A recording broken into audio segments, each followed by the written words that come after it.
I must say that I'm so happy and delighted to see Mrs. Junak being recognized as our great hero today.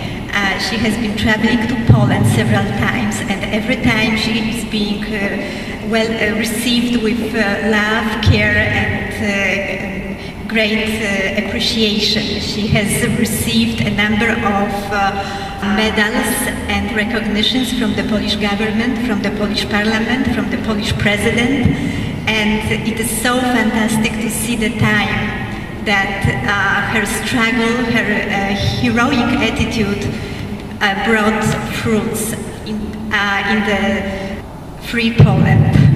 I want to mention that when I was completing the book, my first inclination was to entitle this A Just Cause. And it took me a long time to decide on the present title versus the Just Cause title.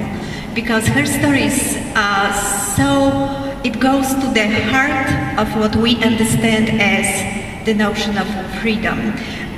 We talk a lot about freedom today, and for someone who comes from Poland, who studies the stories like Mrs. Junak, it's a far cry how badly misunderstood that term can be, and how very often people use this term as an empty word. And what I want to mention is that what Mrs. Junak stood for is the just cause. And that just cause is I like to call it a human dignity that stands to the power that wants to oppress.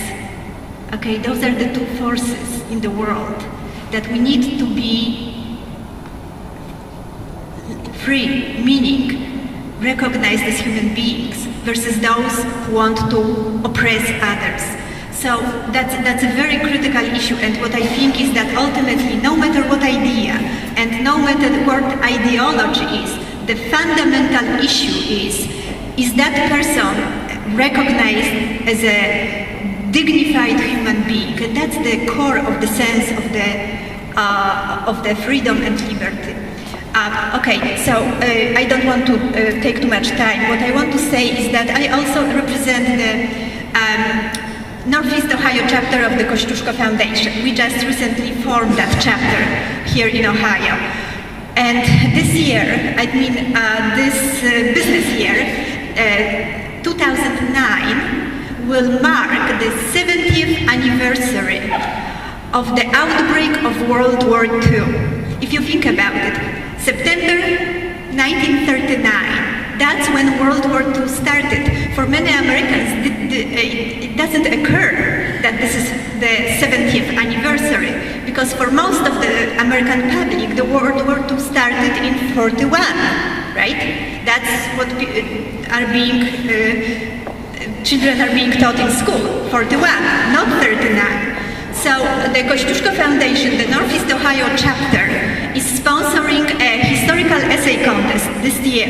Okay, and the topic of this essay contest is 1939 Nazi-Stalinist attack on Poland, 70 years later. Okay, and I would like to distribute this information about this historical essay contest.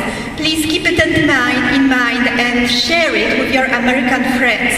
It's very important that the American children and American youth in schools recognize that it is not 41, but it is 39. Why is it important? It is critically important because the notion of the war of aggression came at the Nuremberg trial in 1946 directly as a result of the Nazi-Soviet aggression on Poland in September 39. That aggression gave pretty much created a concept of the international law on war of aggression. Okay, that definition was first formulated in the Nuremberg trial and then was adopted by the United Nations in 1974. So this essay contest really goes to the heart of what we mean by the war of aggression as the international community. And Poland and the aggression of Nazi and Soviets on Poland are at the heart of that definition of the war of aggression. And we as a Polish community are the first to be aware of it. Okay, so that's what I would like to distribute. And also, because Mrs. Junak history is about her drama as a result of the crime of aggression and the crime of torture. Those are two international crimes from the international law, and she's the living proof of the results of it. So I want to distribute the position of the Catholic Church on torture together. Okay, thank you very much. It was a pleasure meeting you tonight. And today is a special day for Mrs. Junak. It's her birthday. So we have a cake for her from Polish American Congress and a cake from her son which says, "Happy Birthday, Mom." So let's do the Polish version first. If you all stand, 100 lat, 100 lat.